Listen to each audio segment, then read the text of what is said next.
की तैयारी करेंगे, अभी तक कोई बच्चा पढ़ा ही नहीं होता है और तब आप उससे पूछते हैं कि आप किस चीज की प्रिपरेशन करेंगे, या फिर वो बताता है कि बैंक में जाएंगे, एसएससी में जाएंगे, रेलवे, यूपीएससी। तो जब तक आप किसी भी चीज के सिलेबस को पढ़े ही नहीं होते हैं तब तक तो आपको पता ही नहीं होता है कि आगे आपको जो एक्चुअली किस फील्ड में जाना है।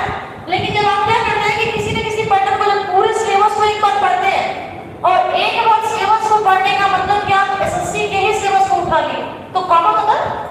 और जब एक बार पढ़ते हैं तो यानी कि आपके लिए क्या है कि आपने एसएससी के सिलेबस में पढ़ा क्या होगा, तो आप क्या पढ़े होंगे भाई, तो मैथ पढ़े होंगे, रीजनिंग पढ़े होंगे, इंग्लिश पढ़े होंगे और जीएस पढ़े होंगे।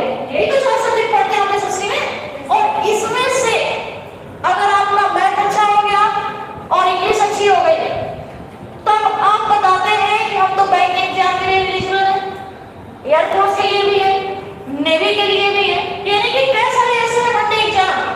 लेकिन अगर क्या है कि आपका ना तो मैथ अच्छा हो रहा है, ना आपका क्या है इंग्लिश अच्छा है, और ऊपर से आप बता रहे हैं कि बैंकिंग के लिए, तो कहीं ना कहीं क्या होता है कि दिक्कत होने लगता है। तो इस तरह से तो आप एक दिन में बता ही नहीं पाते हैं कि आप किस फील्ड में जाएंगे। लेकिन अगर आपका जीएस बहुत अच्छा है, इंग्लिश नहीं अच्छे तो हिंदी अच्छी हो गई, तो हाँ यूपी ट्रिपल एससी, यूपीएससी, तो पढ़ने के बाद ही तो पता चलेगा कि आपका जो पढ़ने से बहुत अच्छा लगा है, पढ़ने में बहुत मजा आ रहा है, तो आप कहेंगे हमारा जो है जीएस बहुत अच्छा है।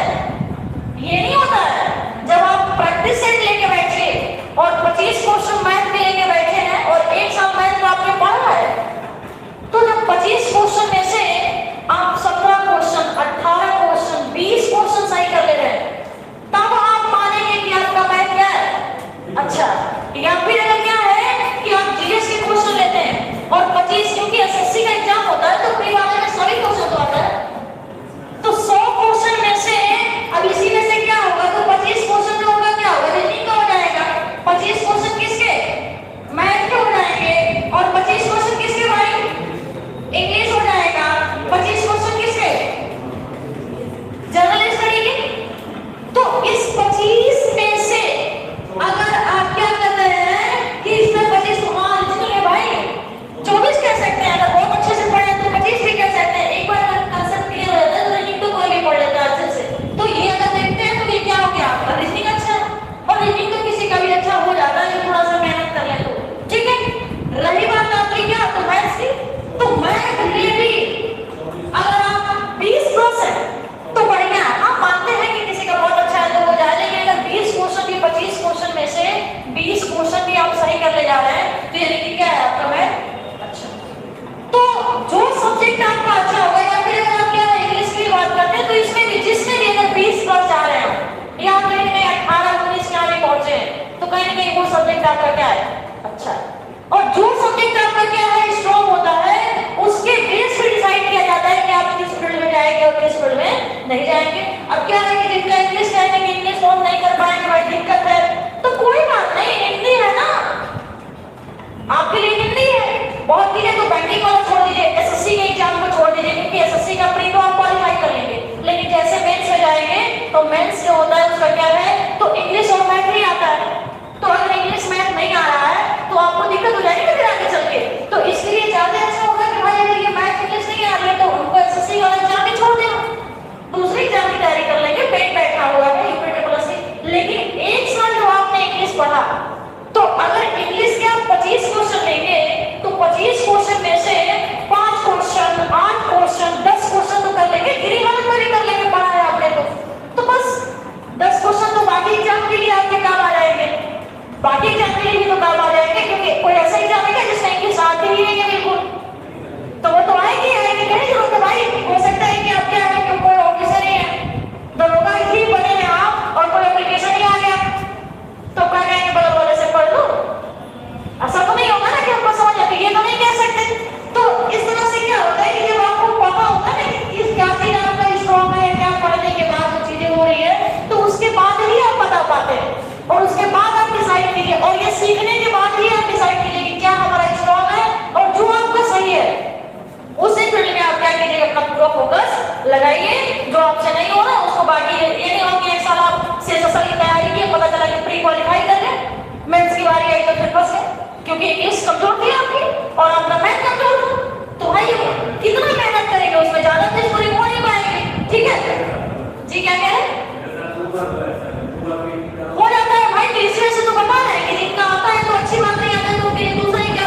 टॉपिक का क्वेश्चन लेके बैठिए और क्वेश्चन कितना सही कर पा रहे हैं, उसके बाद क्वेश्चन सही करने के बाद ही आप डिसाइड कीजिए कि हमको किस चीज की प्रिपरेशन करनी है, किसकी नहीं करनी है। बाकी तो छोड़ दो भाई, बाकी बताने वाले तो बताएंगे, आप डॉक्टरों बन जाओ, मास्टरों बन जाओ, वकीलों बन जाओ, तो ये सब काम आप छोड़ दीजिए।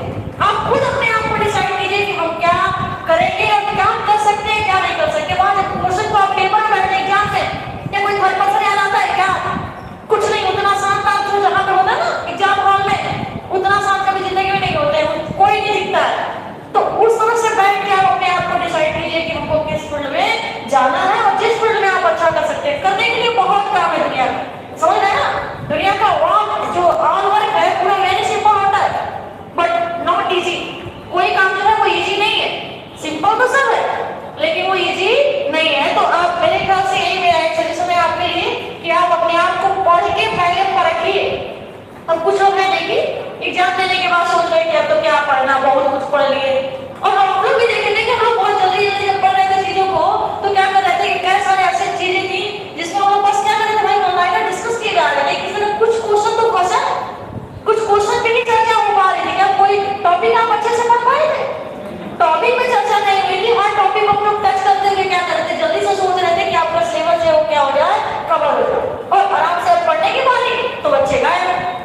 ठीक है, तो हालांकि आज जो मेरी क्लास है वो आपकी जनरल जीएस की नहीं है, जीएस की नहीं है, इकोनॉमिक्स की नहीं है। आज आपका सिलेबस किस चीज का है भाई? आज आपके शेड्यूल में किसी की क्लास आई थी? करंट अफेयर्स की। ठीक है, तो आप भी इतने नाम सुनते हैं,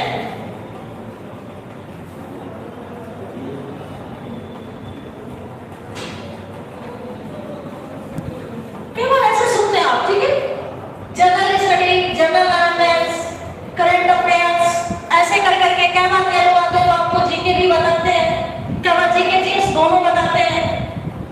हम लोग क्या करेंगे कि आज करंट अफेयर्स के ऊपर पढ़ेंगे ही पढ़ेंगे, लेकिन क्या करेंगे कि एक टॉपिक और थोड़ा सा चर्चा करेंगे। कोई भी करंट अफेयर्स होता है उसको पढ़ा कैसे जाता है, क्योंकि देखिए करंट अफेयर्स एक ऐसा टॉपिक होता है जिसको अगर आपको पढ़ने का तरीका अगर आपको पता है तो कुछ आप पढ़ ले, कोई ये भी नहीं कर सकता कि हम आपको 10 टॉपिक करंट का पढ़ा दें और ये टॉपिक आ जाए। तो आपको पढ़ने का तरीका अगर पता है कि कैसे करंट अफेयर्स को पढ़ा जाएगा, तो अगर ये चीजों को अगर आप जानते हैं और उसको क्या करेंगे जनरल स्टडी से आप जोड़ के पढ़ते हैं तो क्या हो जाएगा, कैसा टॉपिक आपका एक ही साथ क्लियर हो जाता है।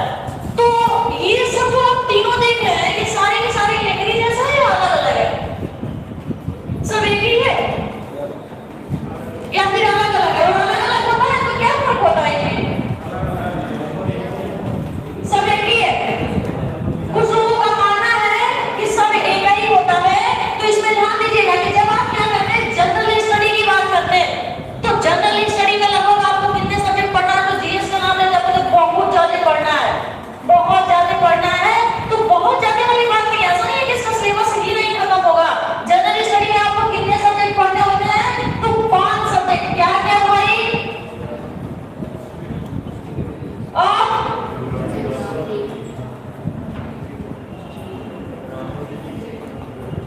ज्योग्राफी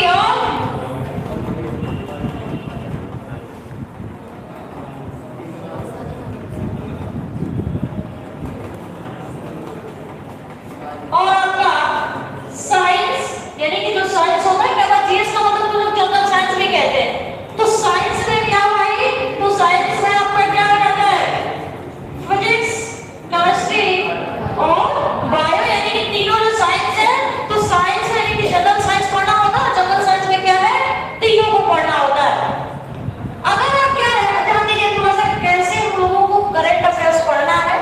हम थोड़ा सा 10 मिनट इस टॉपिक पे बात कर लें, फिर उसके बाद हम लोग क्या करेंगे करंट अफेयर्स को पढ़ेंगे एक करके कि जो करंट अफेयर्स है उसको पढ़ते कैसे इस पे बात करेंगे। या फिर आप खुद ही करंट अफेयर्स पढ़ते हैं तो उसको पढ़ने का तरीका क्या होना चाहिए या किस प्रकार, क्योंकि मैक्सिमम बच्चों का क्वेश्चन होता है कि भाई हिस्ट्री तैयार कर ले रहे हैं, ज्योग्राफी तैयार कर ले रहे हैं, पॉलिटी, लेकिन करंट अफेयर्स को कैसे तैयार किया जाएगा इसमें परेशान रहते हैं कि कितना पढ़े, डेली 10-12 न्यूज ऐसे होता है, कितना पढ़े, ऐसे कर करके डेली कुछ ना कुछ नई घटनाएं हो रही है। तो जनरल अवेयरनेस की बात मेरी यहाँ होगा तो जनरल अवेयरनेस का मतलब सीधा सा होता है कि जनरल स्टडी जो जीएस का जो भी क्वेश्चन चर्चा में चलेगा, जो भी टॉपिक चर्चा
जो जम्मू कश्मीर था वो तो केंद्र शासित में हो गया है। तो आज का जो डेटा है वो क्या है, 8 और 28 वाला। तो उसको मैं जो पहले वाले याद किए होंगे तो उनके लिए अच्छी बात थी कि उनको दोबारा याद नहीं करना पड़ा।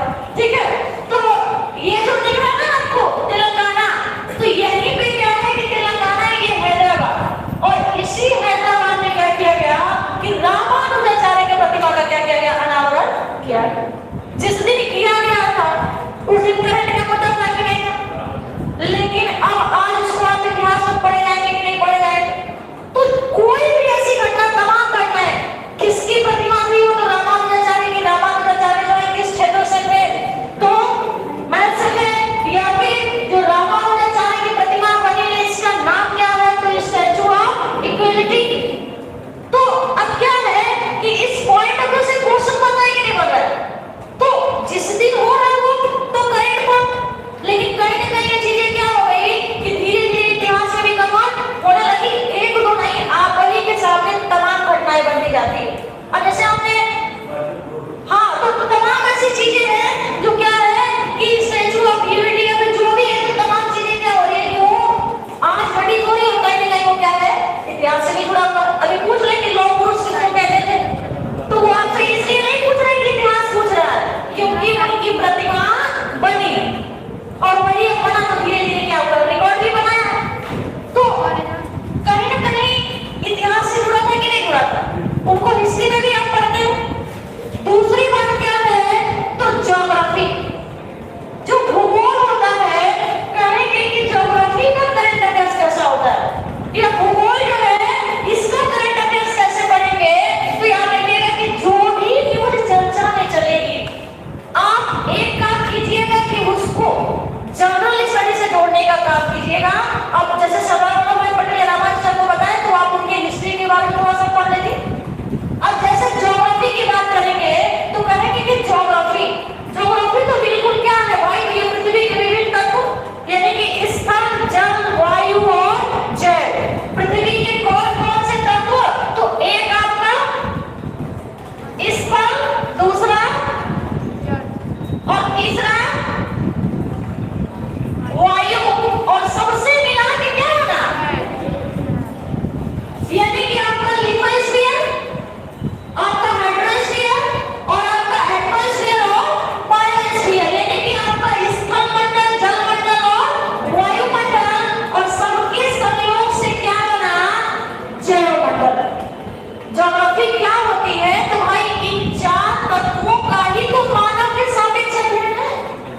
ये चार तत्व जो है पृथ्वी का, वो मानव से कैसे संबंधित है, और कहेंगे ये चारों तत्व जब चर्चा में चलेगा, चर्चा में चलने का मतलब कि आए दिन आप सुनते हैं कि जल प्रदूषित हो रहा है, वायु प्रदूषित हो रही है, मृदा प्रदूषित हो रही है, टाइगर रिजर्व बन रहे हैं, ऐसे कुछ तो आप सुनते हैं ना, आप हमारा जो इकोसिस्टम बिगड़ा जा रहा है, तो ये तो पृथ्वी के तत्व ही तो हुए। और इन चारों तत्वों का संबंध कैसे है, तो ये भी तो आपके बीच संबंध क्या है। आपने कहा कि वायु प्रदूषित हो रही है, तो जो आपने बताया कि तो ज्योग्राफी ये है, और इसमें से जो भी पॉइंट चर्चा में जैसे भी आप बहुत जाने इस चर्चित मुद्दा ग्लोबल वार्मिंग, वैश्विक ऊष्मन या पृथ्वी का बुखार, बहुत ज्यादा चर्चा में जो सुनते हैं, जलवायु परिवर्तन, यानी कि जलवायु जो हमारे यहाँ क्या हो रही है, परिवर्तित हो रही है, तो जल भी किसका टॉपिक, ज्योग्राफी का, वायु भी किसका, ज्योग्राफी का। तो आप जो सुनते हैं कि हमारे जो क्या है कि क्लाइमेट चेंज हो रही है बार बार, और कई सारे इसी को लेकर देखेंगे कि COP26 COP27 का क्या होना है, सम्मेलन होने वाला नहीं है। तो आए दिन क्या है कि नेशनल इंटरनेशनल में आप सुनते हैं ना, ये परिवर्तित हो रहा है, इसको बचाना, ये चीज, तो पहले तो आपका कंसेप्ट क्लियर होना चाहिए कि भाई ये क्या है। जब तक आपको ये पॉइंट समझ में आए, कितने लोग ईमानदारी से ग्लोबल वार्मिंग क्या होती है इसका मतलब पता है, समझते हैं, जानते हैं। ग्लोबल वार्मिंग को लेकर तमाम बैठकें होती है, और भारत ने क्या किया है कि अभी 2070 तक भारत लक्ष्य भी रखा है कि हम क्या कर लेंगे, तो जीरो नेट कार्बन का जो लक्ष्य है उसको हासिल कर लेंगे। COP26 की जो बैठक हुई थी उसमें भी आपके प्रधानमंत्री जी का क्या है, क्वेश्चन आपसे पूछ लेगा कि जीरो नेट कार्बन का लक्ष्य जो है कब तक रखा गया। 2070 तक आप करेंगे, पता नहीं कहां से करंट अफेयर्स पूछ रही है। तो ये तो क्वेश्चन में भी जवाब पता करेगा सम्मेलन होगा तो भाई। और उसी सम्मेलन में भारत ने लक्ष्य रखा कि फिर जीरो नेट कार्बन का लक्ष्य क्या है। तो उसमें यही बात है ना कि कार्बन जो है आपका, कार्बन का उत्सर्जन तो होगा, ऐसा नहीं कि कार्बन का उत्सर्जन करना भारत बंद कर देगा। कार्बन का उत्सर्जन करेगा, लेकिन कुछ सोर्स ऐसे ही होंगे जो क्या करेगा, उसको शोषित करने के लिए भी वो क्या करे। जैसे क्या है कि मान लीजिए कि अभी क्या 100 ग्राम कार्बन का उत्सर्जन किया, हालांकि ऐसा हो रहा है, ठीक है, लेकिन अब क्या करेगा कि 10 पेड़ लगा दे तो पेड़ उसको क्या कर लिया और शोषित भी कर लिया। तो इसी प्रकार से क्या है कि जीरो नेट कार्बन वाला लक्ष्य जो 2070 तक रखा गया है आपका, कि 2070 तक भारत क्या करेगा, जीरो नेट कार्बन का लक्ष्य पूरा कर लेगा। कई लोग कह रहे थे कि ऑस्ट्रेलिया जो 2050 से तक रख लिया। जितने भी विकासशील देश थे क्या बात कर सकते कि उनको कहा जाता है कि टारगेट बताओ कब तक तुम जितना कार्बन उत्सर्जित कर रहे हो उतने कार्बन को आप क्या करोगे, और शोषित करने का भी कुछ दूसरा उपाय ढूंढ लेना। यही बात नहीं थी। तो ये बातें जो बताई जा रही थी, तो जीरो नेट कार्बन का मतलब ये आपसे पूछेगा, लेकिन पहले तो आपको ग्लोबल वार्मिंग का कंसेप्ट क्लियर होना चाहिए। करंट तो हमारा हो गया, ऑनलाइन हमें टारगेट रखा और इतने दिन तक करेंगे और क्या होगा, तो ये भी बात है।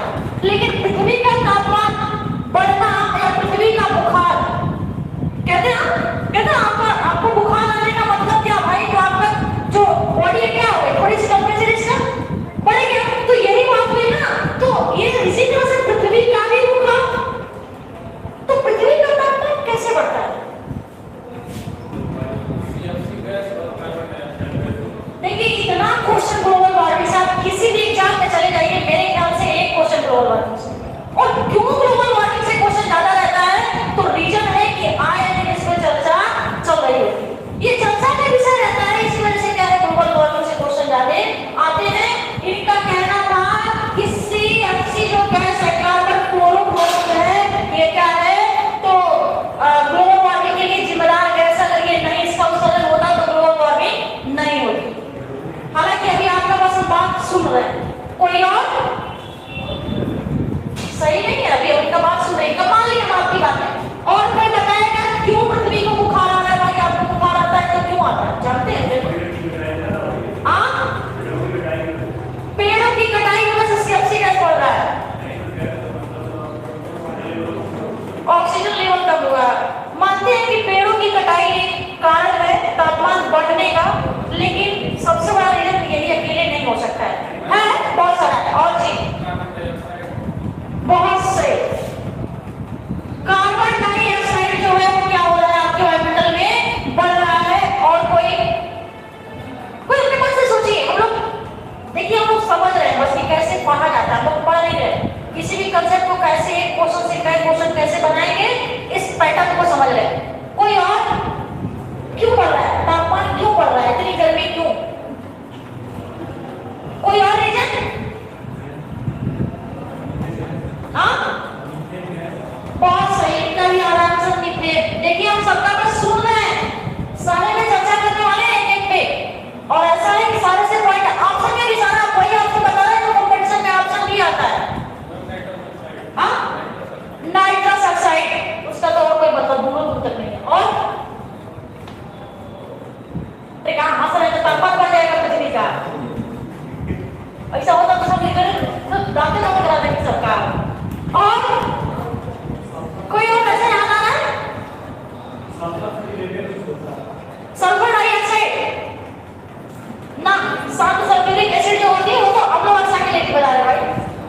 अब देखिए आगे हम चर्चा करें आगे क्यों बढ़ रहा है, क्यों बढ़ रहा है, क्या ऐसा परिवर्तन हो रहा है जहां पे बार-बार पॉइंट क्वेश्चन के आते हैं। करंट अफेयर्स होने के लिए थोड़ा सा हम लोग चर्चा इसमें कर लें। अब जो ग्लोबल वार्मिंग, पृथ्वी का तापमान बढ़ क्यों रहा है, क्यों बढ़ रहा है, तो याद रखिएगा जो कार्बन क्लोरोफ्लोरो है, CFC गैस जो बता रहे हैं आप, ये क्या है, तो रेफ्रिजरेटर, ये जो रेफ्रिजरेटर होता है ना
बॉडी जो ग्लोबल वार्मिंग के लिए सबसे ज्यादा जिम्मेदार गैस कोई है अगर तो कौन सी भाई? तो कार्बन डाइऑक्साइड।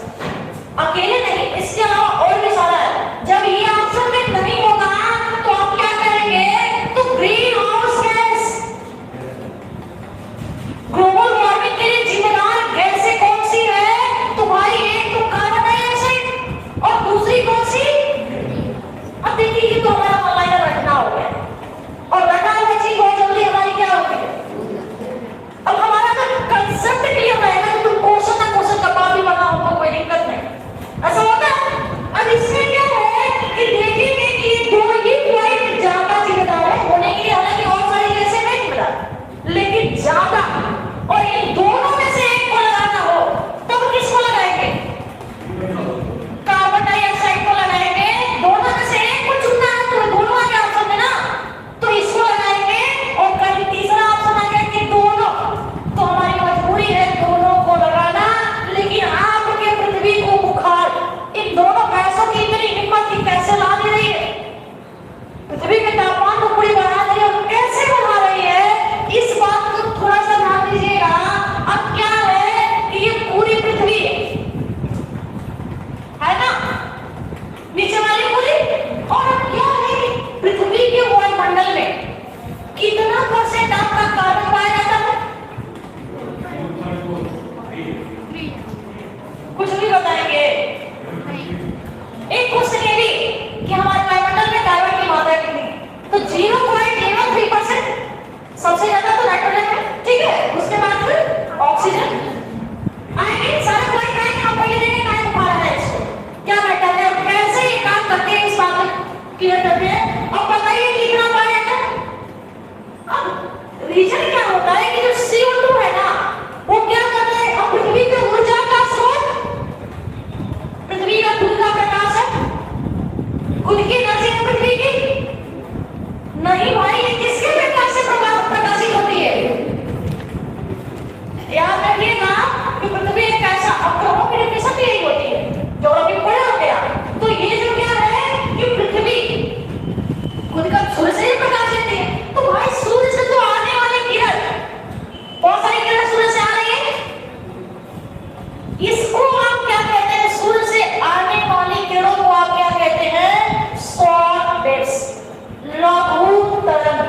जो भी किरण सूर्य से क्या हो रही है, पृथ्वी तक आ रही है, इसको आप शॉर्ट वेव्स या लघु तरंग के नाम से जानते हैं।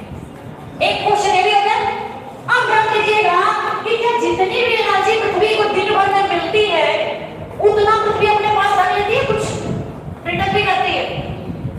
तो पूरा क्या करती है? वो कहते हैं ना कि जो शाम का टाइम लाल रंग दिखाई देता है धूल रहा तो क्यों? तो प्रकाश के परावर्तन के कारण। ऐसा हम जो बताते हैं, हालांकि साइंस आपको नहीं बता रहे, बुखार का है ये बात हम बता रहे हैं। अब ध्यान दीजिएगा, छिपा हुआ है जिसमें क्वेश्चन बनता जा रहा है तो हम आपको पॉइंट करते जा रहे हैं। अब क्या होगा कि शाम हो गई है और जितनी भी दिन भर में एनर्जी मिली थी ये पृथ्वी क्या कर रही है? इसको वापस कर रही है सूर्य। तो पृथ्वी से वापस जाने वाली किरण को आप क्या कहते हैं? लॉन्ग वेव्स, यानी कि दीर्घ तरंगें। सूर्य से आ रही थी इसको आप क्या कहते हैं? लघु तरंग, और जाने वाले को दीर्घ तरंग। यही बात, ये आपकी पूरी पृथ्वी है। अब रही बात कि ये कैसे तापमान को बढ़ाता है, यानी कार्बन का जो प्रतिबंध लगता है उसका रीजन क्या है? तो समझिएगा कि जितनी भी किरणें, जितनी भी ऊर्जा सूर्य से मिल रही है, कार्बन डाइऑक्साइड इतना ईमानदार है कि चुपचाप कहता है कि आ जाओ, हमसे कोई तकलीफ नहीं है, कुछ चुपचाप उसको आने देता है। लेकिन जब पृथ्वी क्या करती है ना कि जब ये वापस करती है, जितनी भी एनर्जी दिन भर में मिली थी, तो जब ये वापस करती है, यानी कि जो ये क्या है? लॉन्ग वेव्स, इसको वापस जाने नहीं देता है। क्यों नहीं जाने देता है? तो ये क्या करता है? सोखने का काम करता है। ये क्या है? CO2 का गुण कि इनको यही बीच में क्या करेगा? जाने नहीं देगा। अच्छा, जाने नहीं देगा, ये क्या करेगा? सूख लेगा।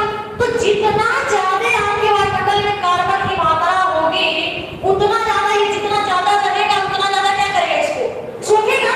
और जब उतना ज्यादा सूखेगा तो उतना ज्यादा ये जो किनारे वाला एरिया उतना ज्यादा तो ये क्या करेगा? हिट कर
पृथ्वी होने की वजह से अब वर्तमान में कितना है पृथ्वी के सतह का तापमान, तो इसको 17 कह सकते हैं, 17 या 16.5 दोनों कह सकते हैं ना, कह सकते हैं, नहीं कह सकते।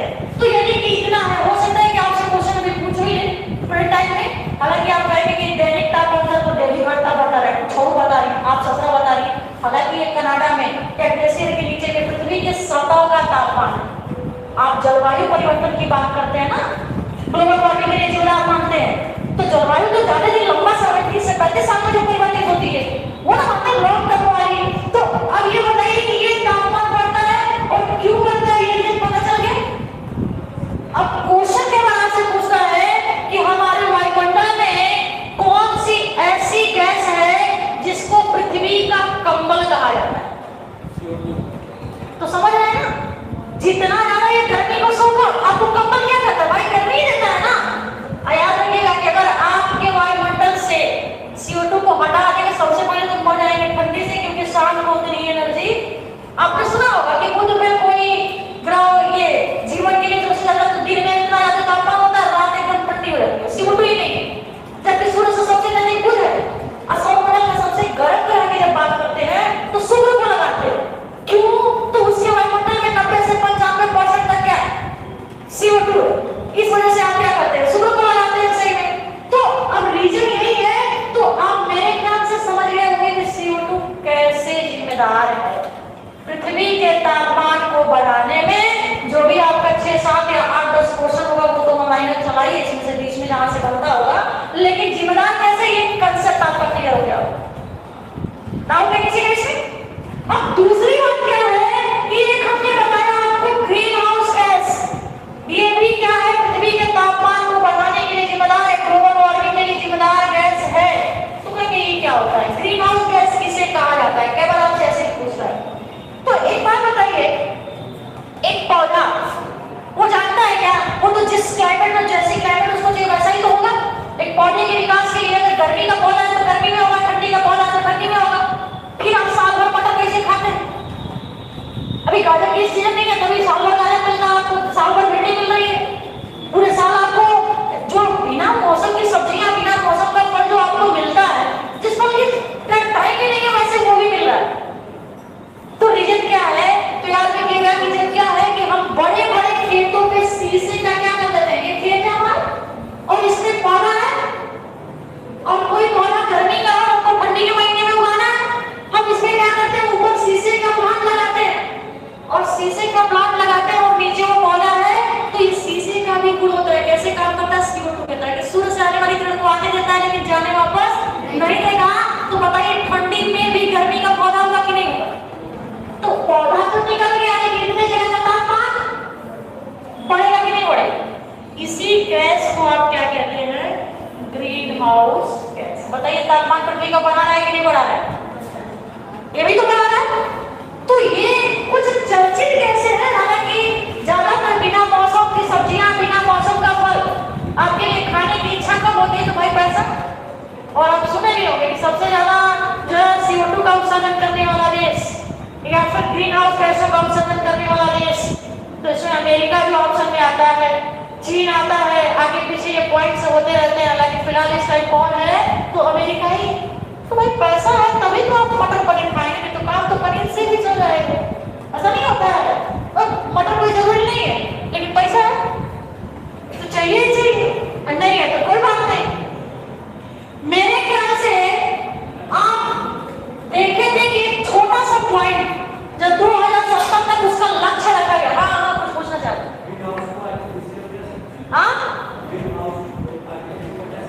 आर्टिफिशियल कह सकते हैं, हालांकि दोनों इसमें, दोनों जी जी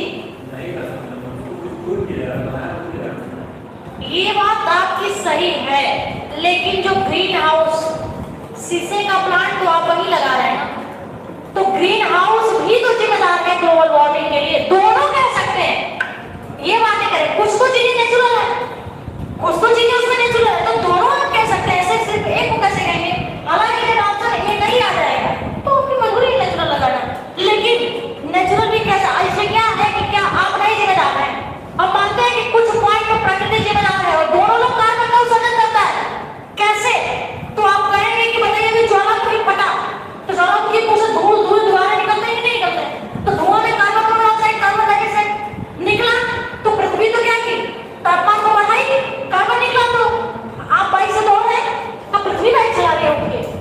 बाइक तो आप ही चला रहे हैं ना, तो क्या बाइक से धुआं निकला तो उससे नहीं कार्बन डाइऑक्साइड कार्बन मोनोऑक्साइड निकल रहा है।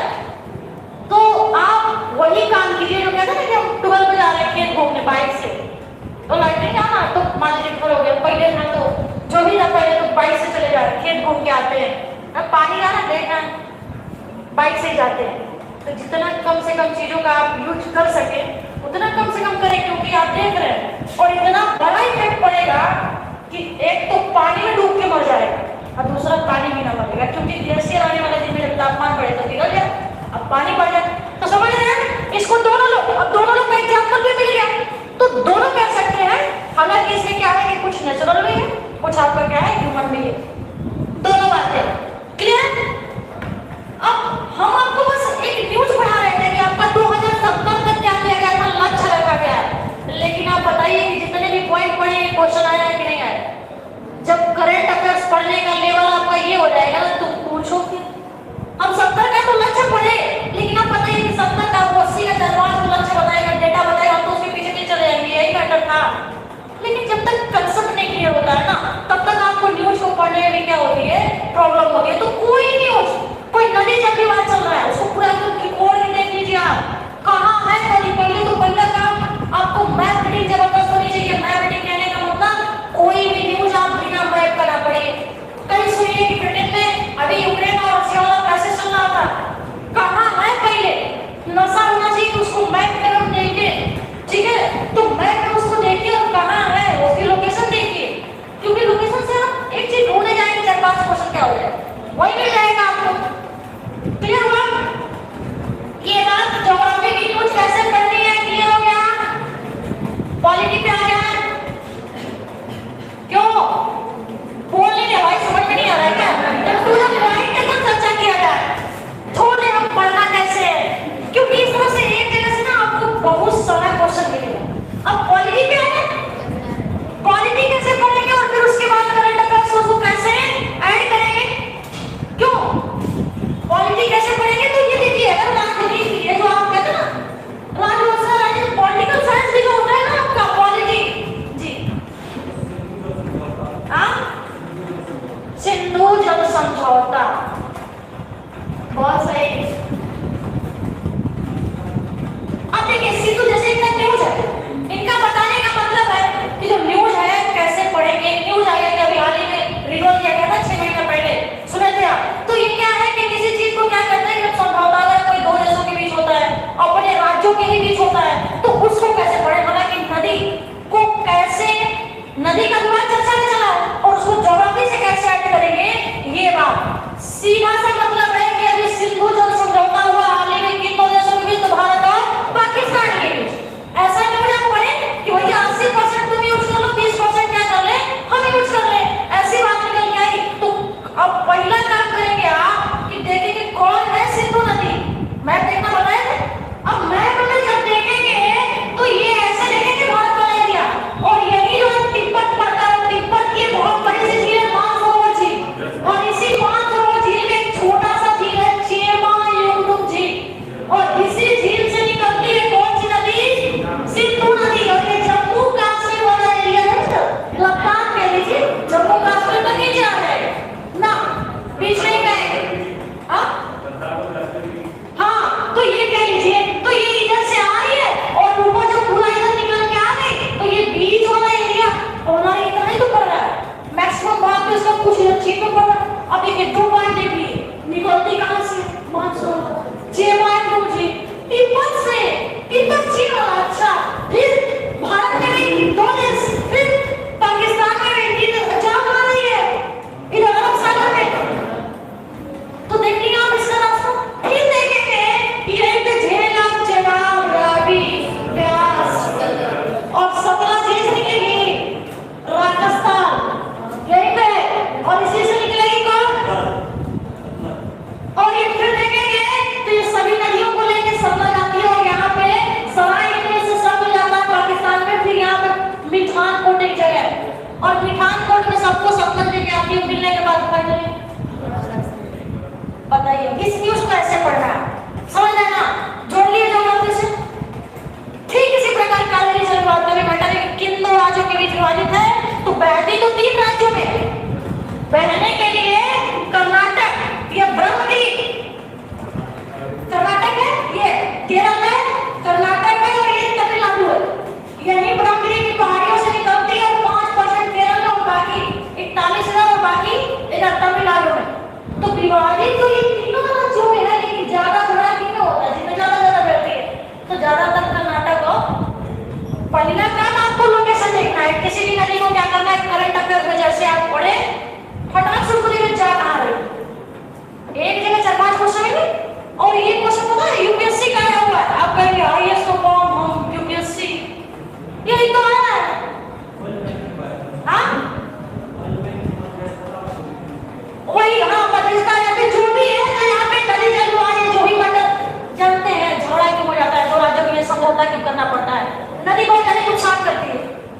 अब साल भर वो क्षेत्र पड़ा रहता है, और ऊपर से आप कहो कि इस नदी के जल को रोक के हम क्या करेंगे, बिजली का उत्पादन करेंगे, और जो बिजली आपने उत्पादित किया वो बिजली को भी नहीं देंगे, तो कहेगा नदी उठा ले जाओ ना, हम गेहूं बोलेंगे अपने यहाँ, हमारा नुकसान नहीं करेगी, तो कुछ गेहूं बोले तो गेहूं बेचेंगे तो कुछ पैसा तो हमको मिलेगा, तो भाई बिजली फ्री में दे दो। और छोड़ा का तो जब हो ही रहता है, कुछ हमको दे दो, नहीं तो अपना नदी उठा ले जाओ, तो नदी को तो थोड़ा पता है कि तुम्हारा बंटवारा है, वो तो कहेंगे नहीं ऐसा पॉलिटिक्स आ जाए।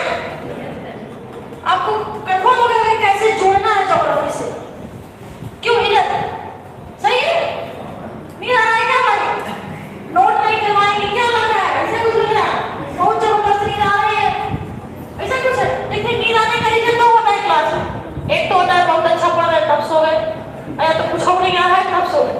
अब कौन वाला आपके पास हो रहा है तो मुझे बताते जाइएगा। आइए, हाँ भाई देखिए, करंट अफेयर्स इतना बड़ा मैटर है कि इसमें नेशनल और इंटरनेशनल समसामयिक, राष्ट्रीय, अंतरराष्ट्रीय जोड़ होता है।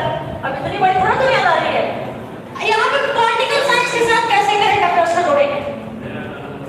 एक हाँ, जैसे कोई नया कानून बना हो तो विधेयक के थ्रू कोई क्या हो, पहले तो बिल रहा होगा, फिर विधेयक बना तो कैसे बना, दोनों में फर्क कहाँ है, ये आता कहाँ है।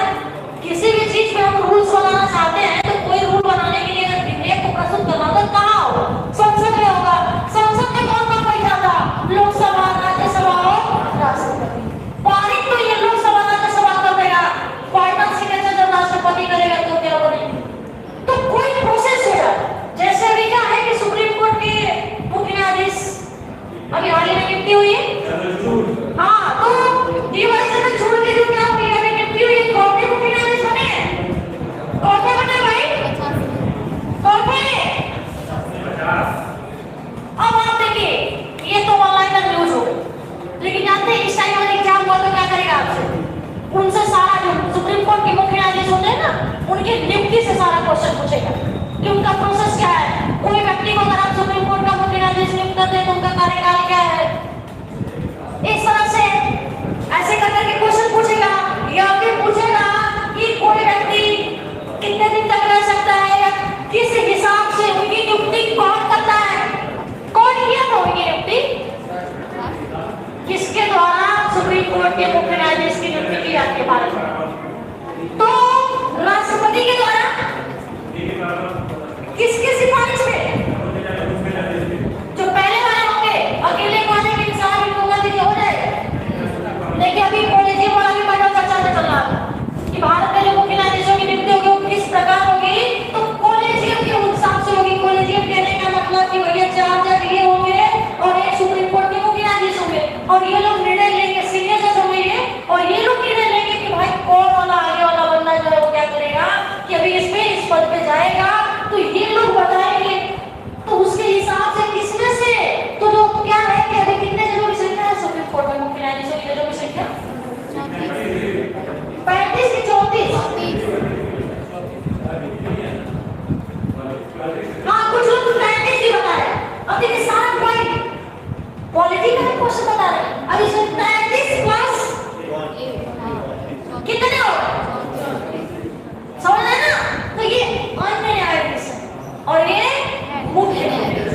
तो इन्हीं में से जो सीनियर होगा वो 4 जजों के बेंच बैठेगी, और इसी में क्या होंगे, ये वाले भी रहेंगे, और ये बताएंगे लोग राष्ट्रपति सर को कि भाई ये कर लीजिए। हालांकि अभी मामला बहुत चर्चा में चल रहा है कि जो आपके क्या है कि विधि एवं कानून मंत्री है किरण रिजिजू साहब, तो वो आपके क्या करेंगे कि राष्ट्रपति को सलाह वो देंगे, जो एग्जीक्यूटिव पावर जिसके पास होता है वो बॉडी क्या करेगी, ये सलाह देगी राष्ट्रपति को कौन बनना सुप्रीम कोर्ट का न्यायाधीश होगा नहीं होगा, इनको क्या कर दिया जाए। ऐसा बात चल रहा है अभी, ठीक है। आगे क्या होता है, लेकिन अभी जो फिलहाल प्रक्रिया है वो कॉलेजियम के सिफारिश पे न्यायाधीश साहब बताएंगे, तो उसके बाद क्या किया जाएगा, इनको नियुक्त किया जाएगा। आपको पूरा प्रोसेस पता होना चाहिए, और ये क्वेश्चन नहीं आता है कितने अभी, तो ये तो सुप्रीम कोर्ट की बात हो गई ना। हाई कोर्ट, भारत में हाई कोर्ट में जो नियुक्ति करना होता है कैसे होगा, राज्यपाल करेंगे, हम मानते हैं, लेकिन सलाह किसकी, न्यायाधीश की, कॉलेजियम की। तो कॉलेजियम भी रहेगा और उसमें न्यायाधीश भी रहेंगे,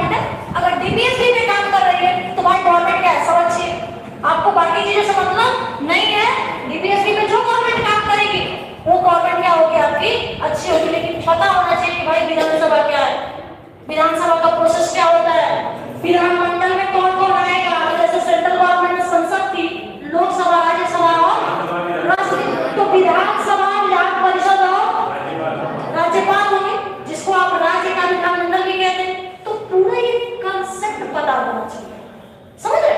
तो जो भी चर्चा में चलेगी उसको कंसेप्ट के साथ पढ़ेंगे तो एक ही साथ आप क्या कर रहे हैं, दो चीजों को। मेरे ख्याल से आपको क्लियर हो गया होगा कि कैसे आपको पॉलिटिकल साइंस के साथ करंट अफेयर्स को जोड़ना है। आपने देख लिया भाई कि सीट कितनी है भाई यूपी में, विधानसभा में जो हुआ कितने सीटों पर चुनाव हुआ, 80 का बता रहे हैं। तो अपने से क्वेश्चन बना लेंगे, अब तो विधानसभा में पूछा भाई, तो अपने से जोड़े जा रहे हैं, इसमें अपने से मत जोड़िए भाई। तो क्वेश्चन पूछेगी कौन सा ऐसा राज्य है जहां सबसे अधिक लोकसभा की सीटें है, तो यूपी है, और 80 सीट तो 545 में की है, लेकिन विधानसभा वाली तो भाई कितनी है, ये दूसरा पैटर्न जो भी चुनाव हुआ है आप क्या समझ रहे हैं? आप जो बता रहे हैं वो तो क्या सीट वाली बता रहे हैं, समझ रहे हैं ना, मेंबर ऑफ पार्लियामेंट वाली जो है वो बता रहे हैं। तो आप जी कुछ पूछना चाह रहे हैं, कोई पूछना चाह रहा था? तो मेरे कहने का मतलब कि देखिए, आप जब ये कंसेप्ट पढ़ लिए ना, यही तो क्वालिटी, और जब तक आपको करंट अफेयर्स पढ़ने में मजा नहीं आएगा जब तक आपको कंसेप्ट नहीं किया। तो अच्छी चीज ये है कि आप एक न्यूज उठाइए ना, और एक न्यूज को आज अच्छे से पढ़ लीजिए, दूसरी न्यूज उठाइए 1 घंटा बढ़िया से उसको पढ़ लीजिए कि क्या इंपॉर्टेंट है इसका। अब लिख लिए एक लाइन तो भूल जाएगा पक्का, और न्यूज देख रहे हैं कि 1 साल पुराना भूल रहा है, 6 महीना पुराना पीछे जाके पूछ रहा है, 6 महीना बाद आपका था। लेकिन जब कंसेप्ट के साथ पढ़े हैं तो कुछ ना आना लगेगा, तो करंट अफेयर्स आप गड़बड़ाते ही करेंगे तो कर ले जाएंगे, नहीं भी हुआ तो हमारा जनरल स्टडी तो पकड़ा जाएगा, जीएस वाला कंसेप्ट तो पकड़ लेंगे, बाकी छूट जाए, समझ रहे? तो इस बेस से पढ़िए। इकोनॉमिक्स को कैसे पढ़ेंगे? तो मेरे ख्याल से अभी पॉलिटिकल साइंस का हिस्सा था, बाद में और साल ज्यादा हुआ है। तो अगर इसको जोड़ना चाहे, जैसे बजट से क्वेश्चन आता है कभी, बजट से, बजट जो आता है आपका सब वर्ग, बजट क्या है भाई? तो जो जनता का पैसा है आप टैक्स के माध्यम से दिए, जैसे हाईवे बना, समझ रहे हैं? तो टोल टैक्स दिए हैं, और फिर टोल टैक्स का पैसा अगला वाला एक्सप्रेसवे बनना हो, नहीं तो वो आना जाने का जो सिस्टम वही तो है। तो इसमें क्या है कि जैसे अगर ये बजट कहीं अगर बजट आया तो देखिए, ध्यान दीजिए, इधर बाद इसका बाद में, ठीक है? ऐसे इकोनॉमिक्स में मान लीजिए बजट एक चैप्टर पढ़ेंगे आप, तो उसको करंट अफेयर्स से कैसे पढ़ें? तो आपसे किसी एग्जाम में देखेगा कितना बजट आया, कितना बजट आया। हालांकि कभी कभी यूपीएससी में होता है कि कुछ विशेष कृषि को रख लेता है, एजुकेशन को रख लेता है, हेल्थ को रख लेता है। हाँ भाई, एक तरफ बजट को देता है, दूसरी तरफ क्या कर देता है आपको कि पूछ लेता है कि भाई दूसरी तरफ क्या है कि किस फील्ड में कितना बजट आया, किस तरह से आ जाता है न्यूज। लेकिन जब तक क्या लगता है पॉसिबल है आज करना, पॉसिबल कब होगा? जब बिल्कुल कंसेप्ट क्लियर कि भाई बजट साल भर का हिसाब किताब, तो भाई आपकी वित्त मंत्री बजट प्रस्तुत कौन करता है? वित्त मंत्री। और ये भारत की पहली महिला वित्त मंत्री थी, और कहाँ प्रस्तुत करेंगी? ये लोकसभा में आके सबसे पहले यही बताती है लेकिन भैया जी देखिए हमारा 1 साल का जो है ना 100 रुपए का खर्च होगा, यही बात बताती है। फिर इसके बाद ये कहाँ रहेगा? और राज्यसभा में जाने के बाद भी अगर राज्यसभा क्या पारित कर दी तो अच्छी बात, और नहीं पारित किया तो क्या होगा? खत्म हो जाएगा। अगर ये साधारण विधेयक होता तो राज्यसभा 6 महीना तक रोक देती, बस खत्म हो जाता। लेकिन ये क्या है? पैसे का मामला, समझ रहे हैं? तो धर्म विधेयक का विधेयक तो कब क्या होगा? ध्यान रखिएगा, 14 दिन के बाद खत्म नहीं होगा। अपने आप पे तू हाँ कहो चाहे ना कहो, हो गया। अब यदि किसी को मान लीजिए किसी को देखना ही कोई आया आराम से चुपचाप, ठीक है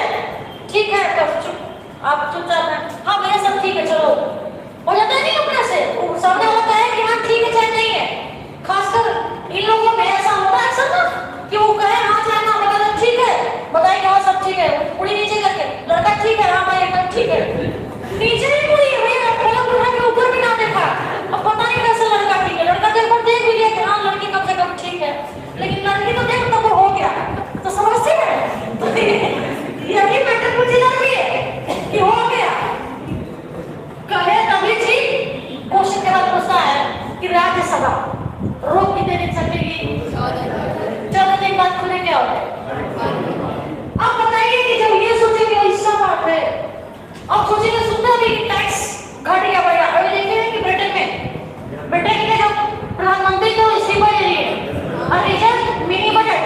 अब मिनी बजट में हुआ क्या था, तो उन्होंने टैक्स में कटौती कर दिया। और टैक्स में कटौती कब किया, तो जब भारी महंगाई चल रही है, इन्फ्लेशन बहुत ज्यादा है। अब महंगाई के समय में आप टैक्स घटा दिए तो महंगाई में होता क्या कि लोगों के पास पैसा ज्यादा होता है। जब गवर्नमेंट लोगों से पैसा खींचेगी नहीं तो पैसा तो और ज्यादा होता जाएगा। अब स्थिति क्या हो जाएगी, पूरा आउट ऑफ कंट्रोल हो जाएगा। तो अब इसमें सिचुएशन गड़बड़ हो जाता है, समझ रहे?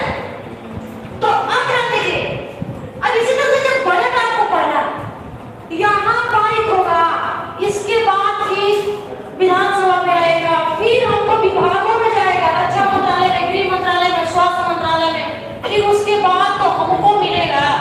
समझ रहे? जब ये प्रोसेस पता रहेगा आपको तो और चीजें क्या होगी। जब इतना स्टेप पता रहेगा तो आप क्या करेंगे, बहुत अच्छे से इसको पहले से एक-एक करके पढ़ लेंगे। तो पहले तो कंसेप्ट, फिर उसके बाद करंट अफेयर्स तो पढ़ेंगे ही पढ़ेंगे। मेरे ख्याल से क्लियर हो गया।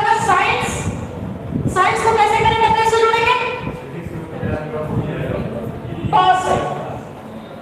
अब इसमें क्या है, कुछ लोग पहले पता है जो हमारे तक बातें ना पहुंच पाए। जैसे अभी बहुत बड़ी पैंडेमिक चल रही थी, कोई वैक्सीन है, करंट अफेयर्स से पूछो ना, अभी हाल ही में किस वैक्सीन का खोज हुआ है, भारत के वैक्सीन को कितने देशों ने मान्यता दिया, या कोवैक्सीन जो है किसका है, कोविशील्ड जो है किसका है, स्पुतनिक किसका है, यही तो पूछा आपसे।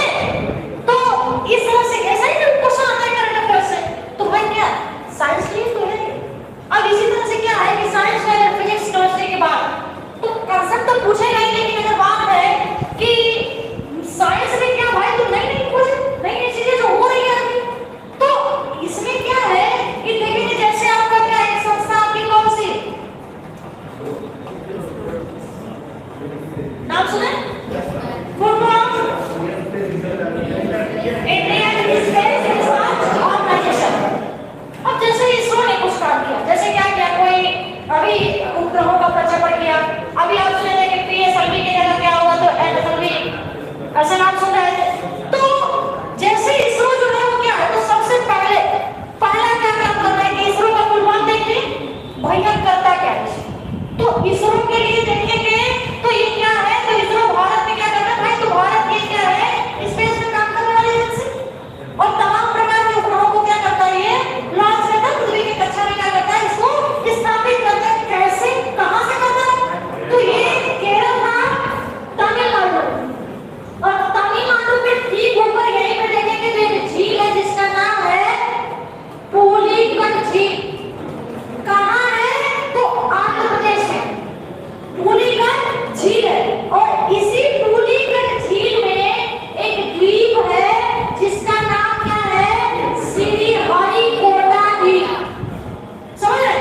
इसी श्रीहरिकोटा द्वीप पे एक जगह है जिसका नाम क्या है, सतीश धवन उपग्रह प्रक्षेपण केंद्र। समझ? ये तीनों पॉइंट आपसे पूछा होगा कि सतीश धवन उपग्रह प्रक्षेपण केंद्र भारत के किस राज्य में होगा, आंध्र प्रदेश में। पुलिकट झील किस राज्य में होगी, श्रीहरिकोटा द्वीप कहाँ होगा, आंध्र प्रदेश में होगा। अब ये तीन पॉइंट तो हो गए यहाँ से। ये है क्या, तो यही जगह से क्या होता है कि अपने उपग्रहों को क्या करता है, लॉन्च करता है। छोटा सा क्वेश्चन आप बताएंगे क्या कि ये भारत के पूर्वी तट पे है, भारत के पश्चिमी तट पे, पूर्वी तट पे। अरिजन समझ रहे हैं, ये यहाँ हो सकता था, लेकिन पृथ्वी क्या करती है, पश्चिम से पूरा मूव करती है। अगर यहाँ से कोई उपग्रह लॉन्च किए, अब पता चला कि यहीं गिर गया, पता है क्या कुछ कहाँ तक जाएगा, रॉकेट खुल गया नहीं, तब तो गया था नाटक वाला भी जा। लेकिन अब इधर से तो बंगाल की खाड़ी में जाएंगे, तुम्हारा पैसा नुकसान होगा, हमारी पब्लिक तो बच जाएगी। इसी वजह से जितने भी हम किसान कहीं देखेंगे तो एपीजे अब्दुल कलाम वाला से मिसाइलों का परीक्षण वगैरह जो होता है वो इधर से ही होता है। कहाँ पता है, यहाँ से किया जाए तो इधर से पोखरण, नाम सुना है राजस्थान का पोखरण, क्या होता है। अच्छा, यहाँ पे परीक्षण होता है किसका, मिसाइलों का परीक्षण होता है। कौन सी संस्था करती है, इतने जल्दी नाम पे क्यों है भाई, आज लोग बस समझेंगे कि कैसे पढ़ेंगे। आप भी क्योंकि पढ़ना आपको भी ज्यादा आता है, इसमें आपसे ज्यादा आपको पढ़ना है कुछ कंसेप्ट के साथ। अब ये पोखरण कौन है, तो कहाँ है, राजस्थान में। और कौन सी संस्था पोखरण में काम करती है, हथियारों का परीक्षण होता है, मिसाइलों का परीक्षण होता है, कौन सी संस्था करती है मिसाइलों का परीक्षण, डीआरडीओ को, डिफेंस रिसर्च डेवलपमेंट ऑर्गेनाइजेशन। इसका प्रक्षेपण केंद्र कहाँ है, राजस्थान के पोखरण में। लेकिन अक्सर ये जब मिसाइलों का परीक्षण जो है कहाँ से करता है, तो उड़ीसा के एपीजे अब्दुल कलाम द्वीप से, क्योंकि भारत के एक ऐसे राष्ट्रपति जिनको आप मिसाइल मैन के नाम से जानते थे, तो ये उड़ीसा का ना क्या है, पारादीप बंदरगाह है। और एक पारादीप बंदरगाह क्या है, पहले इसका निलंबित नाम हुआ करता था, लेकिन अब इसका नाम है एपीजे अब्दुल कलाम द्वीप। और यही से क्या करता है, अपने मिसाइलों का परीक्षण करता है। क्या ये नहीं यहाँ से कर देता, देखा कि कितना प्रभाव पड़ा था, ब्रह्मोस घुसे था पाकिस्तान में, मतलब आपका रक्षा मंत्री का गलती से चला गया था, वो खाली था, हम कुछ लिए नहीं थे, समझ रहे ना। तो अब काम करना है, इसी वजह से ये तो बंगाल में खाली में जाओ, कोई ज्यादा दिक्कत है नहीं, समझ रहे। तो ये राजस्थान का पोखरण। अब भाई डीआरडीओ का हेडक्वार्टर कहाँ है, मुख्यालय दिल्ली में है। इसकी स्थापना कब हुई थी, हाँ, और 1900 बहुत सही 1958। और इसका हेडक्वार्टर कहाँ है, प्रक्षेपण केंद्र कहाँ है। अच्छा आप बताइए कि अब अगली ब्रह्मोस किसी मिसाइलों का परीक्षण हुआ, याद करना कठिन होगा, किस संस्था ने की होगी। इसका जो प्रक्षेपण होता है कहाँ पे होता है, तो इसका तो यहाँ पे लॉन्चिंग पड़े यहाँ पे, फिर इसके बाद ये अपना कहाँ से करती है, ज्यादातर इसकी कितनी इसकी रेंज होगी, कहाँ तक जाएगी, और रेंज पता थोड़ा नहीं होता है। तो जब प्रक्षेपण का काम पता होता है तो गिर जाएगी, तो गिर जाएगी यूपी में, तो फिर तो बहुत दिक्कत हो जाएगी। और यहाँ से तो बंगाल की खाड़ी में कहीं गिरी, हमने देख लिया कि भाई कितने दूर तक जा रही है, उसके बाद हम बताएंगे कि हमारी अगली फाइल जो रहेगी यहाँ तक जाएगी, कितनी रेंज है, नहीं होता है। इस मिसाइलों का परीक्षण यहाँ से हुआ। इसके बाद इसका हेडक्वार्टर भी दिल्ली में। उसी प्रकार इसरो का भी कहीं हेडक्वार्टर होगा क्या, इसरो का हेडक्वार्टर, इसका मुख्यालय कहाँ है, बहुत सही, बैंगलोर में है, कर्नाटक ना, कर्नाटक जो है, तो यही पे क्या है, बैंगलोर में। ये भी कभी बना होगा, कब, बहुत सही 1969, ठीक है। तो ये क्या बना है, स्थापना की। तो अब बताइए कि 1969 में क्या हुआ, इसरो की स्थापना। इसरो करती क्या है, तो ग्रहों को लॉन्च करने का काम करती है। कहां से करेगी, तो आंध्र प्रदेश में स्थित कौन सी झील, पुलिकट झील में द्वीप श्रीहरिकोटा। और स्टेशन का नाम क्या है, सतीश धवन उपग्रह प्रक्षेपण। डीआरडीओ की बात, स्थापना 1958 में, इसका मुख्यालय दिल्ली में होगा। और फिर इसके प्रक्षेपण केंद्र है कहाँ, पोखरण कहाँ है, राजस्थान में। और अक्सर में मिसाइलों का प्रक्षेपण जो कहाँ से करता है, तो पारादीप, जो बंदरगाह पारादीप है ना पोर्ट का, वहाँ ये जो एपीजे अब्दुल कलाम जो द्वीप है, वहीं से क्या होता है, अपने मिसाइलों का अक्सर प्रक्षेपण जो होता है परीक्षण वो करता है कि उसकी रेंज कितनी होगी, कितनी नहीं होगी। यही तो बात है यहाँ पे, क्लियर। अब साइंस कोई जरूरत नहीं है कि साइंस आपको एकदम लोग बता के पूछेगा। अगर बायोलॉजी की बात करें, देखिए वैक्सीन, अभी आप मंकी पॉक्स देख रहे हैं फैल रहा है, तो कहीं ना कहीं जब आपसे जुड़ा हुआ है, तो ऐसा फिजिक्स केमिस्ट्री की बात करेंगे, तो कहीं ना कहीं इन संस्थाओं को भी जोड़ के क्वेश्चन क्या कर लेता है, आपसे पूछ लेता है। तो साइंस में बहुत कुछ है थोड़ा नहीं, जब इतना कंसेप्ट क्लियर होगा ना, तो किस मिसाइल का परीक्षण हो रहा है, किस ग्रह, किसका कौन सा उपग्रह लॉन्च किया गया है, मंगलयान पे काम चल रहा है, चंद्रयान पे चल रहा है, इसको याद करना कठिन होगा क्या। यही वाला पोखरण है, जब 1998 में बताया गया था भारत परमाणु संबंध बना था, तो बताया गया था कि भारत में बहुत बड़ा तूफान आया है। और वहां पे अमेरिका को भी, वहां की जो सिग्नल लगी हुई थी, यहाँ पे कैमरा बंद कर रहा है ऊपर से, अब भारत ने पूरा मीडिया वाला बता दिया कि बहुत बड़ी क्या है, कि तूफान आने वाला है। और ये पूरा आप क्या कर रहे हो, परीक्षण कर रहे हैं, समझ रहे हैं, ऐसी कंडीशन है। तो भाई वो सच में भारत की मिसाइल मैन थे, ऐसे थोड़े नहीं आप किसी को मिसाइल मैन कहते हैं, ठीक है। तो ये कंसेप्ट मेरे ख्याल से क्लियर होगा कि साइंस के साथ आप करंट अफेयर्स को कैसे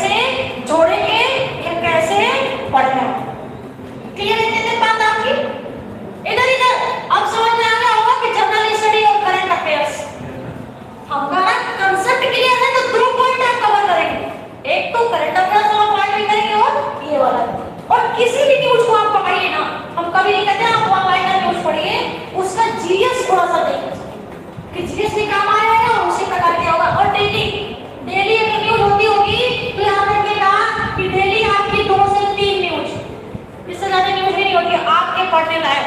तो अलग बात है कि देखिए मर्डर हो गया, केस हो गया, रेप हो गया, पता नहीं क्या क्या, तो दुनिया भर की जिम्मेदारी लेना है तो आप कर लीजिए। तमाम न्यूज है आपके लिए, बहुत सारा पेज है, लेकिन थोड़ी बहुत जानकारी रखना है, कौन सा गेम कहाँ से चल रहा है, कहाँ पे क्या क्या हो रहा है, ये बातें थोड़ी सी बहुत रख लीजिए। और 2 से 4 2 टॉपिक 3 टॉपिक तो इकट्ठा पढ़ ही सकते हैं बैठ के, थोड़ा सा बस देखना है क्या है। और इसे तो पढ़ना और आसान, 75 तो किताब भी नहीं पढ़ना पड़ेगा, वो गूगल बाबा है तो आराम से आपको बता ही देंगे, कोई ज्यादा दिक्कत तो और नहीं होगी। अगर किसी को किसी टॉपिक को जोड़ने में दिक्कत है तो कोई बताए, या फिर अब करंट अफेयर्स पढ़ा रहा है।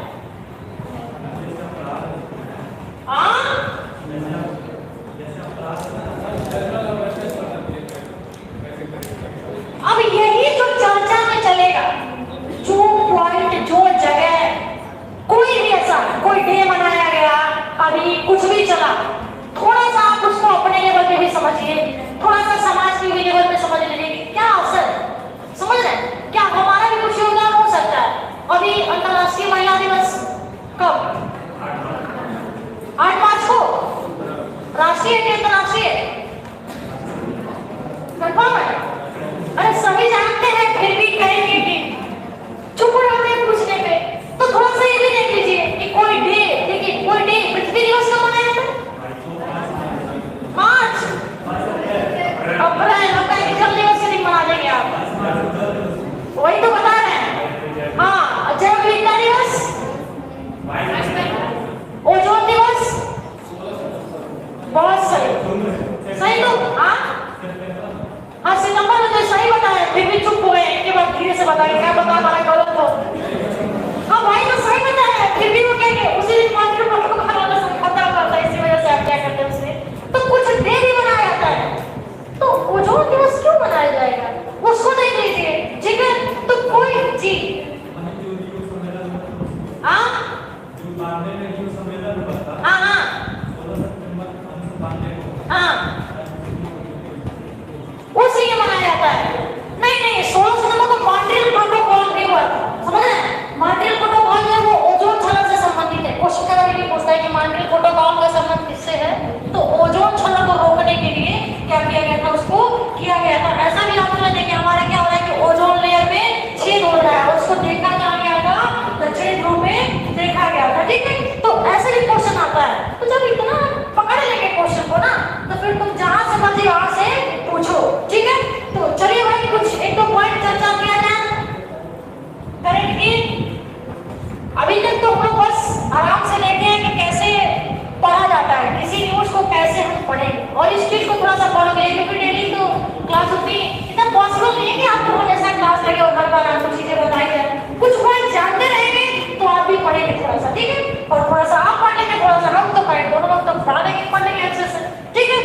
चलिए क्यों कुछ और कोई नोटिस टाइम की आप कुछ न्यूज बताएंगे इस टाइम की चर्चा में चल रही हो, या फिर 1-2 पॉइंट न्यूज की नोट भी कर ले, हम नोट भी करते हैं। आप करंट अफेयर्स में नोट करते हैं डेली में क्लास में, करंट अफेयर्स क्लास में नोट होता है, तो कुछ 1-2 पॉइंट नोट लेकर आने करंट का इससे वाला 2-4 दिन वाली न्यूज 1-2 पॉइंट नोट कर लीजिए, क्यों नोट भी करेंगे चर्चा भी कर लेंगे, ठीक है। 1-2 पॉइंट नोट कर लीजिए।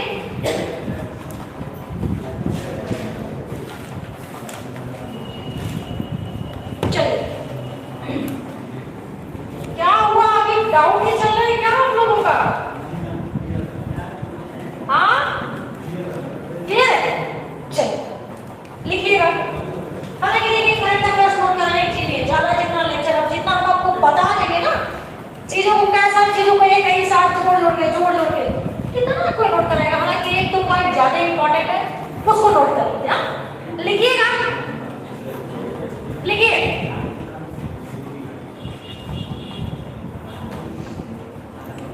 One Health, लिखिए One Health, joint plan of One Health, joint plan of action, One Health, joint plan of action launch किया गया है। लॉन्च किया गया है, जिसमें मनुष्यों कौमा जानवरों कौमा पौधों और पर्यावरण के खतरों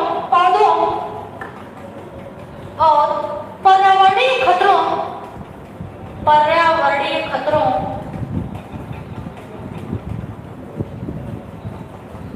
को कम किया जाएगा। पर्यावरणीय खतरों को कम किया जाएगा। जिस प्लान को कितनी संस्थाओं ने मिलकर जारी किया है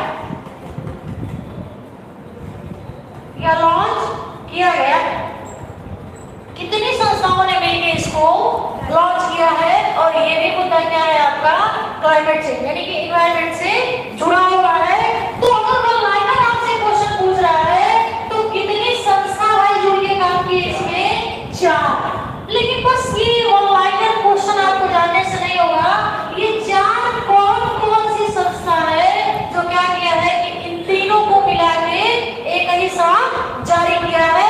हालांकि इसका लक्ष्य भी रखा गया है कि 2022 से लेके 2026 तक हम क्या करेंगे कि तीनों में सुधार करेंगे। तीनों में क्या है कि तीनों के ऊपर जो पर्यावरणीय समस्याएं, खतरा जो है ना पर्यावरण का बढ़ रहा है, आवरण को क्या आवरण इफेक्ट होने से इफेक्ट बढ़ रहा है, इस चीज से हम क्या करेंगे, बचाएंगे। तो ये दुनिया की 4 बड़ी संस्थाओं ने क्या की है, मिलकर इसको लॉन्च किया। हो सकता है आपसे पूछ सकते हैं कि इसका टारगेट कब तक, क्योंकि ये तो आप चर्चा में कब तक आने वाला, तो 2022 से लेके 26 तक। तो अभी लक्ष्य पूछ ले, पूरा कब होगा ये भी पूछ ले। तो कौन सी ऐसी 4 बॉडी है जो लगी हुई है, तो इसमें लिखिएगा पहला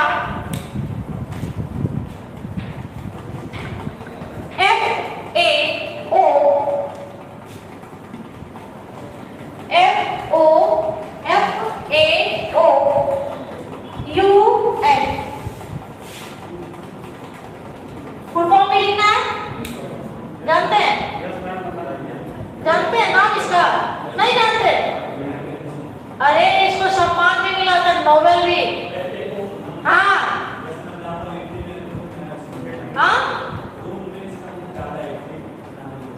मुख्यालय में इसका जानते हैं, लेकिन रोम में इसका मुख्यालय है, लेकिन फुल फॉर्म कोई बात नहीं, लिखिएगा। हाँ लिखिएगा, food agriculture organisation, food agriculture organisation, United nation, विश्व खाद्य संगठन। ठीक है, थोड़ा सा एक पॉइंट और ले लीजिए। इसकी स्थापना उसी में, इसी में थोड़ा सा लिख लीजिए। इसकी स्थापना 16 अक्टूबर 1945 को हुई थी। 16 अक्टूबर 1945 को हुई थी। और इसका मुख्यालय कहाँ है, तो अभी हम बता रहे थे ना, रोम कहाँ है भाई, इटली जो इधर देखते हैं ना, पैसे भूमध्य सागर है ना, इधर अफ्रीका और इधर आपका एशिया और इधर यूरोप। इधर देखिए मैप में, देखिए भाई कॉपी में परेशान है। ये यूरोप कहाँ थी, अफ्रीका, एशिया, और इनके बीच में भूमध्य सागर। यही तो सिनाई द्वीप को काट के लाल सागर है और बना स्वेज है। तो ये भूमध्य सागर जो बीच में है ना, इसी भूमध्य सागर में ऐसा लटका हुआ एक देश है इटली, समझ रहे? तो किस महाद्वीप का, यूरोप का। ठीक है, तो देखिए अब क्या है कि मैप रीडिंग बहुत जरूरी है। अगली क्लास से साथ करंट अफेयर्स की क्लास है, तो मैं क्योंकि करंट अफेयर्स तो बिना मैप का आप पढ़ नहीं पाएंगे। 3-4 क्वेश्चन यहाँ भी हो जाए। भूमध्य सागर के 3 जो आपके 3 महाद्वीप है उससे जुड़ा हुआ है, दिख रहा है बीच में। तो अभी आप क्या करते हैं, देख भी लेते हैं इसको। हो गया, इसका हेडक्वार्टर मुख्यालय कहाँ है, तो रोम में। दूसरी संस्था लिखिएगा,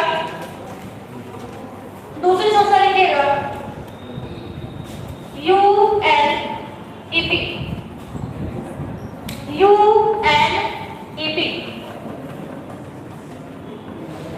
United nation environment programme, United nation environment programme,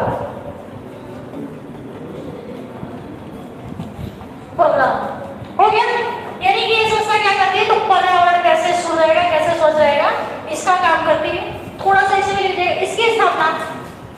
इसकी स्थापना जो बता रहे हैं 1972, कंफ्यूज आईबीसी कहते हैं, ये 1972 में बना था। इसकी स्थापना 1972 में हुई थी।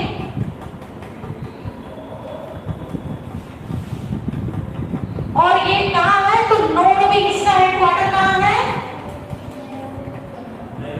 हाँ नैरोबी कहाँ है भाई, तो केन्या। केन्या किस महाद्वीप का, तो अफ्रीका है ना, अफ्रीका महाद्वीप का एक देश है आपका केन्या। अगला लिखिएगा, तीसरी कौन सी संस्था है इसमें, WHO, इसको सब जानता है, छोटे हाँ लिखवा दे, वर्ल्ड हेल्थ ऑर्गेनाइजेशन, हो गया। इसके स्थापना लिख लीजिए 1948, हेडक्वार्टर जिनेवा में, छोड़ देना, स्विट्जरलैंड को पूछ लेता है कैसा संस्था, कैसा जिनेवा तो मत रखे हैं जुबान पे, पूछा है मतलब आता, क्योंकि इतनी बड़ी बड़ी संस्था, देखिएगा ये प्लांट वाला भी क्वेश्चन बहुत फेमस होने वाला है। क्यों फेमस होने वाला है, तो इसको बहुत बड़ी बड़ी इंटरनेशनल संस्थाएं ने क्या किया, इस पे काम किया है। अगला लिखिएगा, चौथी कौन सी संस्था है, तो लिखिएगा WOAH,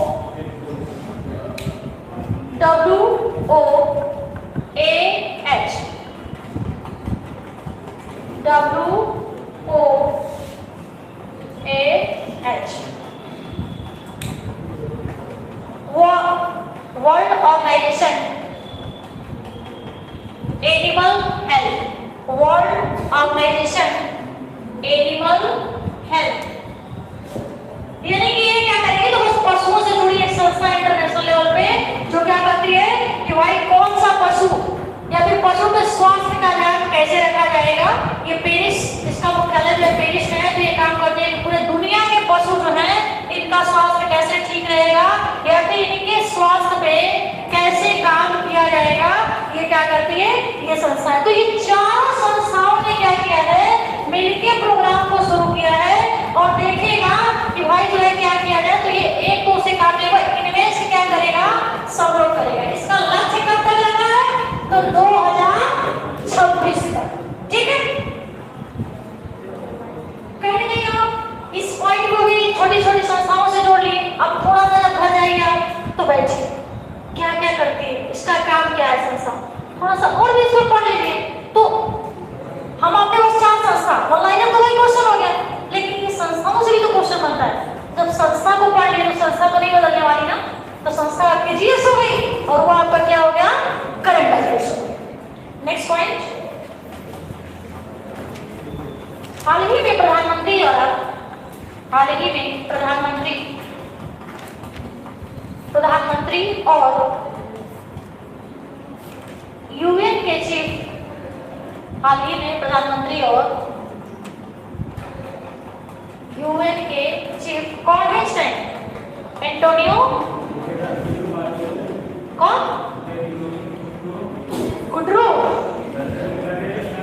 ऐसा नाम है एंटोनियो गुटेरेस, ठीक है, एंटोनियो गुटेरेस द्वारा यूएन के संयुक्त राष्ट्र, ये कहाँ के नागरिक है,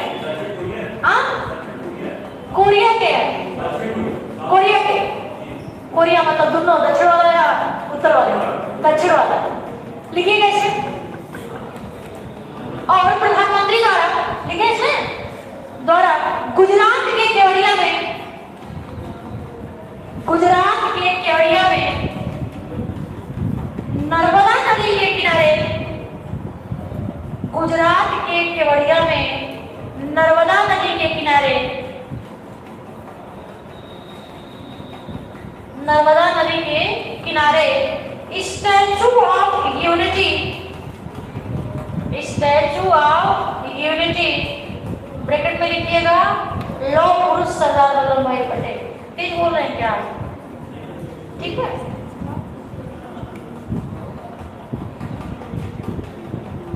ब्रैकेट में ये लौह पुरुष सरदार वल्लभ भाई पटेल की प्रतिमा जो है, ब्रैकेट बंद हो गया। से मिशन लाइफ, मिशन लाइफ की शुरुआत की गई है, मिशन लाइफ की शुरुआत की गई है जिसका संबंध किससे, मिशन लाइफ की शुरुआत की गई है जिसका संबंध किससे, ठीक। अब जैसे बोले ना सुर्खियों में रहा मिशन लाइफ किससे संबंधित है, क्या इसे बना, तो ये तो ऑनलाइन का क्वेश्चन हो गया, आंसर इसका लिखिएगा। जलवायु परिवर्तन से, जलवायु परिवर्तन से होने वाले नकारात्मक प्रभाव को कम करना, जलवायु परिवर्तन से होने वाले नकारात्मक प्रभाव को कम करना। अब कैसे, तो अभी हम जलवायु परिवर्तन क्या है इसको तो आप ये सब तो समझाने की जरूरत नहीं पड़ेगी।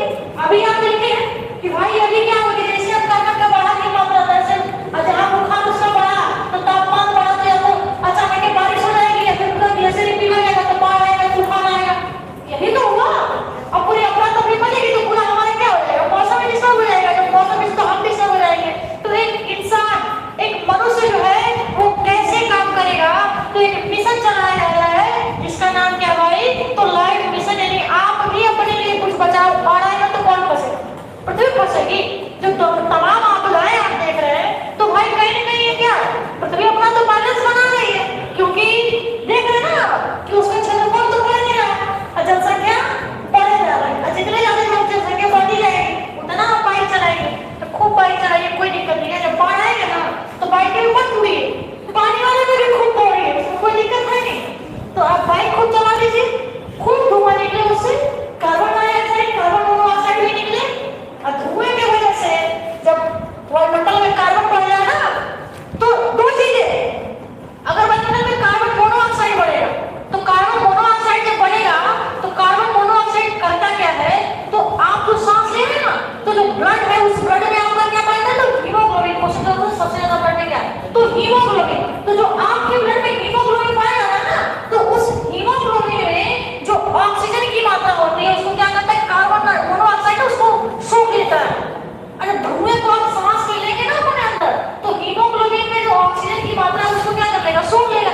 और जब आपके ब्लड में ऑक्सीजन नहीं रहेगा तो उसकी स्पीड क्या है, 120 दौड़ेगी, धीरे हो जाएगा, बीपी लो हो तो कौन घबराएगा भाई, आप वही करेंगे, खूब बाइक चलाएं, कोई दिक्कत नहीं है। फिर भाई तो यही तो कहते हैं ना, तो आप कार्बन मोनोऑक्साइड और वो जब आपका क्या हो कि आपके हीमोग्लोबिन से जब ऑक्सीजन को सोख लेगा, तो वो ऐसा सोचते हैं आप कि सांस लेते हैं तो क्या ले रहे हैं, ऑक्सीजन, और छोड़ते हैं कार्बन डाइऑक्साइड। ये बताइए कि अगर आग हमको जलानी है, लॉजिक समझिए, आप करते हैं काम चीजों को, आग जलानी होती है तो आप आग को जब जला रहे होते हैं तो कहते हैं आपकी कार्बन से जलेगा या ऑक्सीजन से जलती है, तो फिर आप जब कार्बन डाइऑक्साइड होते हैं तो फूकते हैं, तेज से फूका, जब फूक किया तो बताइए हमारा तो कार्बन डाइऑक्साइड निकला होगा, तो कार्बन फूकने से आग जल जाती है, बुझ जाना चाहिए। और सच्चाई है कि जल जाते हैं, कितने लोग ठंडे में खूब, अरे पहले तो लावा पूजा करते थे, धान वो जला के दाना भी खाया करते थे, अब पता नहीं आप खाते हैं कि नहीं खाते हैं, खाते हैं अभी भी, ऐसा नहीं करते थे। इसका लॉजिक बताइए क्यों जलता है, बुझ जाना चाहिए ना, आप कार्बन ही छोड़ रहे हैं तो। एक क्वेश्चन आया था कि एक स्वस्थ, ये मनुष्य जो होता उसके बॉडी के लिए, उसके स्वस्थ शरीर के लिए कितने % ऑक्सीजन की आवश्यकता होती है? ऐसे क्वेश्चन है। तो वायुमंडल में कितना ऑक्सीजन था? 21%। तो आप हवा जब सांस लिए तो पूरे 21% लिए होंगे वायुमंडल से, और जब निकालते हैं ध्यान रखिएगा आपकी बॉडी को कितने जरूरत होती है? 5%। अब बाकी हम क्या कर देते हैं? फिर हवा में छोड़ देते हैं।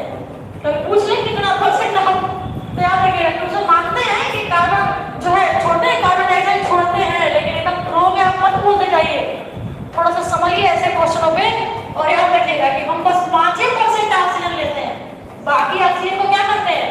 बाहर दोबारा छोड़ देते हैं। नहीं तो एक आदमी को अगर कहीं बंद कर दीजिए एक बक्से में, तुरंत मर जाता है। तो कुछ देर तक तो जितना रहेगा, जब तक ये क्या होगा, प्रोसेस उसका ना चलता रहेगा। समझ ना, तुरंत कोई जल्दी नहीं पड़ता है। क्यों? तो भाई कुछ देर तक ये चलता रहता है। जब एकदम नहीं होता तो आपकी बॉडी के लिए कितने % ऑक्सीजन की जरूरत होती है? समझ रहे हैं?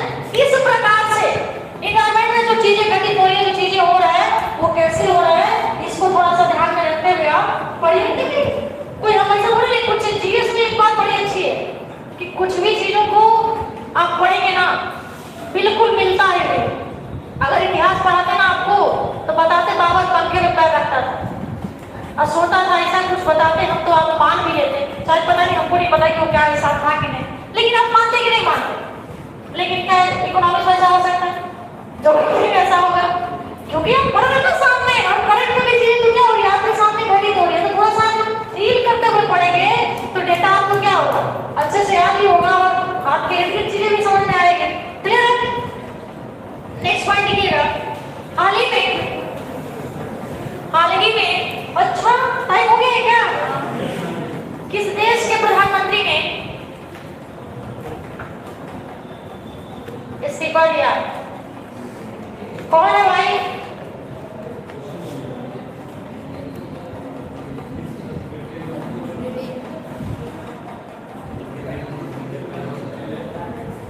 हाल ही में किस देश के प्रधानमंत्री ने अभी इस्तीफा दिए? कौन?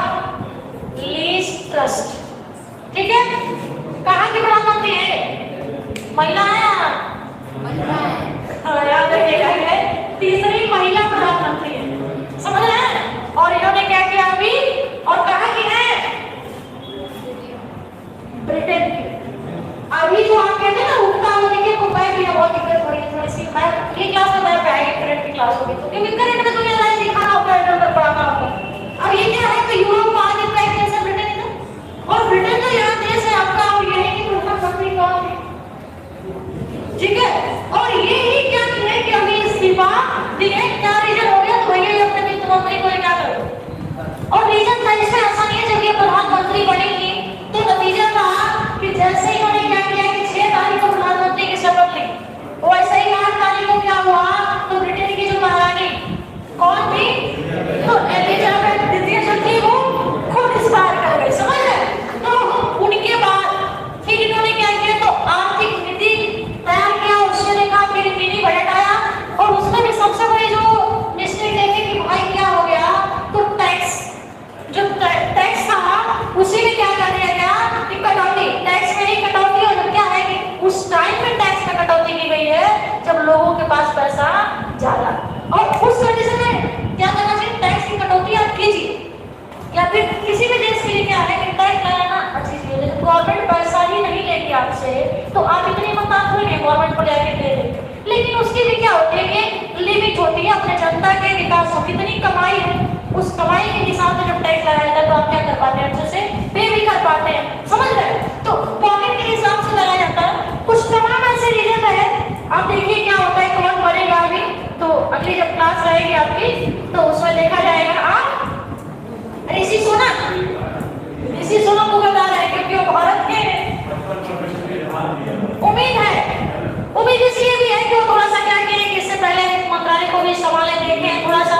तो देखिए मामला काफी बिगड़ा हुआ है, तो कैसे संभलता है आगे उसके आदमी नया आएंगे तो फिर क्या हो जाएगी, इकोनॉमी अभी बढ़ जाएगी। हालांकि देखिए हम लोग क्या किए थे कि ज्यादा टॉपिक पे चर्चा नहीं कर पाए हैं, लेकिन कहीं ना कहीं क्या किए कि हम लोग थोड़ा सा चर्चा ज्यादा किया है कि इस न्यूज को कैसे पढ़ा जाएगा, इस बात पे चर्चाएं हुई है। क्लियर है? तो चलिए आज के लिए इतना ही। Okay, thank you class.